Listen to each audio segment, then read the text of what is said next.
السلام عليكم ورحمة الله وبركاته. ولا لهيجا ولا شيء مضيق محي هذا سلري aan rabaa inaan halkan ku shiito hal xamba celery soo nadiifiyay waa soo jarjaray halkan aan ku soo ritay waxaan ku darsanayaa jab yar oo sinjibiil ah waa ujeedaan liinta jabkii oo si kala jaray ayadana jab yar ah kuleyba aan liinta badan aan rabin jeex qofkii rabo waa ku darsan karaa sinjibiishana qofkii rabo intaas uu ku weynaysan karaa qofkii rabo inuu ku sii yareysan karaa waa wax yar celeryga waa ka marka ma sha Allah celeryga sida kulli ogtihiin oo hore maxay ahaydey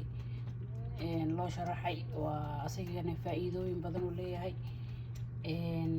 maxay ahaydey qofkii oo faad badan xataa leh oo xoogaa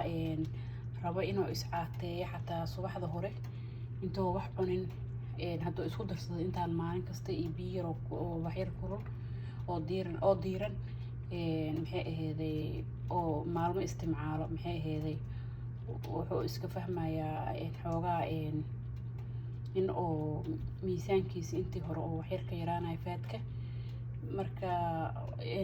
haddii faad iyo waxaas yaa la dagaalamaynin si ahaan waa u isticmaali kartaa subaxda hore intaan wax cunin lafaha xataa wuu u fiican yahay sida la sheegay maxay dhaqaatiirta caafimaadka ii sheegeen maxay ahaydey wax biyo badan aan ku jiro markii dadka si caadi ah u cunaan laakiin dadka qaar inay shiitaan u fiican oo ay jecel yihiin fiicnaansho kaleenta ma ahan dadka qaar caadi u cunaan aniga laakiin inaa shiitaa iyo fiican oo maxay ahaydey cunitaankiisa xoogaa qaraar uu leeyahay marka juus ahaan inaa u cabaa maxay ahayd ka jeclaaday marka dadka qaarna way shiitaan dadka qaarna suugada xataa way ku darsadaan caadi u cunaan marka walaalahayga maxay ahaydey caloosha iyo culeyska iyo waxyaabaha caloosha marmar problemka iyo xoogaa maxay ahayd uu ka saacideynaya insha Allah waa soo shiida waa isku soo noqonaynaa ayo walaalahayga waa soo shiidanay saad arkaysaanbo maxay ahayd waa soo shiiday si oo smoothie oo caadi ah soo shiiday ma miirin hadda rabtid waa miiri kartaa hadda rabtid maxay ahayd sidiisa waad ku cabi kartaa adiga le waaye marka qaando yar oo malab organic ah ku darsanaya